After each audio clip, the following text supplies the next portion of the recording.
ध्यान से देख लीजिए हमारे समाज पे मंडरा रहे इस काले साई को। ये वो माँ बाप हैं जिनके बच्चे को शैतान से भी ज्यादा बेरहम बताया जा रहा है। यही है सीरियल किलर साइकोपैथ अमरजीत सदा के माँ बाप। कैसी थी उनकी परवरिश जिसने एक 8 साल के मासूम के हाथों में लगवा दी हथकड़ी?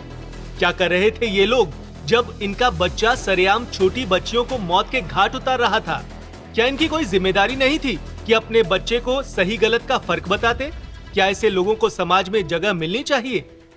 समाज के बदलते चेहरे को देखकर ऐसा लगता है जैसे हम हर दिन एक नई दुनिया में कदम रख रहे हो। हम उस दुनिया में रहते हैं जहां हर चीज को सच और झूठ, सही और गलत के पैमानों पर तौला जाता है। इस समाज में हर इंसान के संघर्ष की अपनी एक अलग कहानी है, एक जद्दोजहद है जिसे वो अकेले ही अपने तरीके से जीने की कोशिश करता है। मैं, बलराम और अमर जिस समाज का हिस्सा हैं, वहां जीवन की बुनियादी जरूरतों की लड़ाई है। रोटी, कपड़ा और सिर पर एक छत। हमारी दुनिया में संघर्ष इस बात का है कि एक दिन की मेहनत के बाद शाम को घर में चूल्हा जले, परिवार के पास खाने के लिए कुछ हो और तन ढकने के लिए कपड़ा हो। हमारी जद्दोजहद उस अस्तित्व के लिए है जो हर दिन की दौड़ धूप और कठिनाइयों के बीच हमें खड़ा करे। हम हर सुबह इस उम्मीद में जागते हैं कि शायद आज का दिन कुछ राहत देगा, शायद आज हमारा जीवन थोड़ा बेहतर होगा। वहीं दूसरी ओर इस समाज के एक और तबके की कहानी भी अलग है।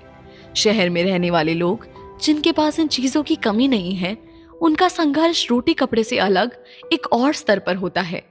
उनके लिए जद्दोजहद इज्जत और न्याय की है। उनका संघर्ष ये है कि समाज में उनका मान सम्मान बना रहे, उनके नाम की एक पहचान हो और उनके साथ किसी भी तरह का अन्याय ना हो। इस वर्ग का जीवन सामाजिक प्रतिष्ठा और मर्यादाओं के इर्द गिर्द घूमता है। उन्हें इस बात की चिंता सताती है कि समाज में उनकी छवि कैसी है, लोग उनके बारे में क्या सोचते हैं और वे न्याय और सम्मान के पैमानों पर कैसे खरे उतरते हैं। लेकिन आज हमारी जद्दोजहद भी शहरी हो गई है। आज हमें भी अपनी इज्जत के लिए लड़ना होगा। आज हम भी सिर्फ एक सीरियल किलर के परिवार के रूप में ही देखे जा रहे हैं। हम कैसे हैं, क्या करते हैं और कितनी मेहनत करते हैं, ये सब अब कोई नहीं देख रहा है। हर तरफ हमें पहचाना जा रहा है एक साइको किलर, एक सीरियल किलर के परिवार होने के नाते। इस तरह समाज के ये दो चेहरे आपस में उलझे हुए हैं।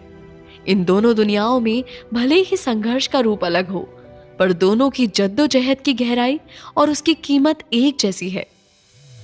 ये देखिए वो चेहरा जिसने जन्म दिया है देश के सबसे छोटे साइको किलर को। इस औरत के बेटे ने अपनी सनक में मार डाला 3 मासूम लड़कियों को। मैं अब कोई आम औरत नहीं हूँ। मैं अब एक सीरियल किलर या साइको किलर की माँ बन चुकी हूँ। अब मेरी सिर्फ एक ही पहचान है, साइको किलर अमरजीत सदा की माँ। हमारे बेटे को सुधार गृह में रख दिया गया था। उसका फैसला हो गया था, लेकिन एक फैसला अब भी बाकी था, इस समाज का फैसला। और समाज का फैसला साफ होता है। उनके इस सभ्य समाज में अमरजीत जैसे राक्षस की कोई जगह नहीं है। और इस बात का पता हमें तब लगा जब हम अपने गांव पहुंचे। बलराम, हमारे खेत जला दिए, कोई मेरी तरफ देख तक नहीं रहा बेटा।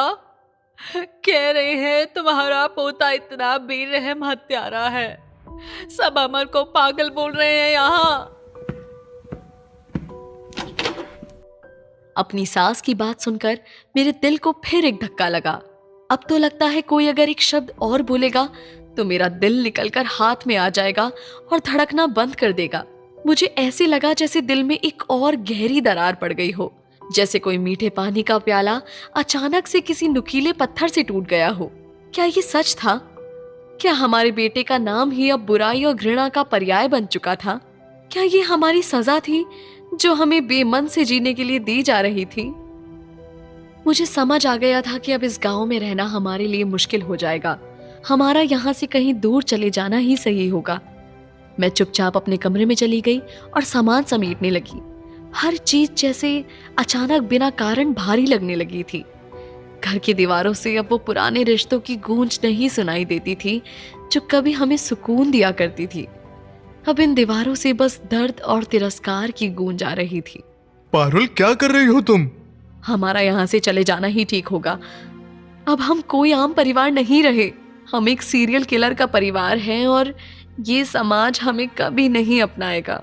कैसी बहकी बातें कर रही हो?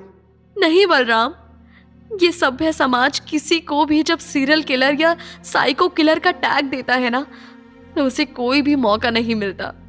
ये समाज पहले तो उसके माँ बाप को गुनहगार ठहराता है। कत्ल तो एक आदमी करता है, लेकिन उसकी सजा पूरी तरह से उसके परिवार को मिलती है। और हमारी सजा यही है कि हमें ये गांव छोड़कर जाना होगा। अब इस गांव में कोई भी हमें अपनाने वाला नहीं है। अब हम इस समाज के लिए पराये हो चुके हैं। उसने चुपचाप सिर झुका लिया और मुझे अपने फैसले पर एक अंतिम मंजूरी दे दी।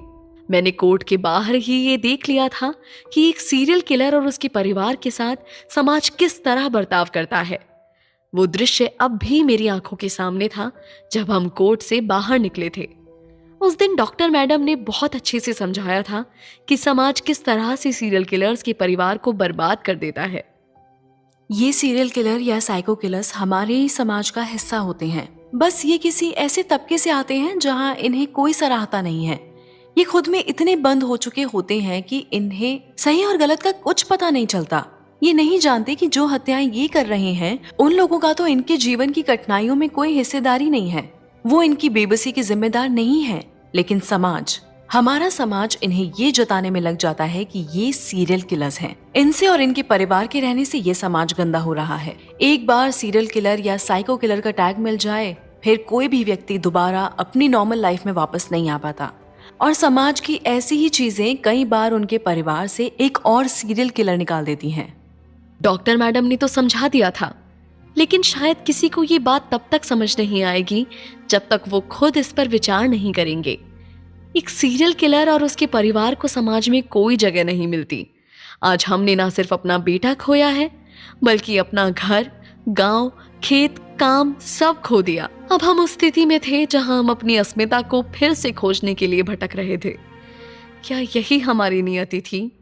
क्या समाज को यही सजा देनी थी हमें? ये सब सवाल अब भी मेरे मन में तैर रहे थे, लेकिन समाज का फैसला अब हमारी जिंदगी के लिए एक अटल सत्य बन चुका था। चलो पारुल, एक नई दुनिया बसाने, फिर से शुरुआत करने और फिर से एक नई लड़ाई लड़ने। कुछ नहीं बचा पारुल, हमारे पास कुछ भी नहीं, सब बर्बाद हो गया है। मैंने एक बार मुड़कर अपने घर को देखा, वो घर जहां अमर का जन्म हुआ था, जहां उसने अपने पहले कदम रखे थे, जहां हमने उसके भविष्य के सपने देखे थे, और जहां से ये सब शुरू हुआ था, जहां मेरे बेटे ने हमारी परी का गला घोट दिया था, जहां से मैंने अपनी परी की लाश उठाई थी। इस घर से, इस गांव से अब हमारा कोई रिश्ता नहीं। इस पूरे गांव में अब कोई नहीं जो हमसे मिलने आएगा। हम अब एक सीरियल किलर का परिवार है, बस।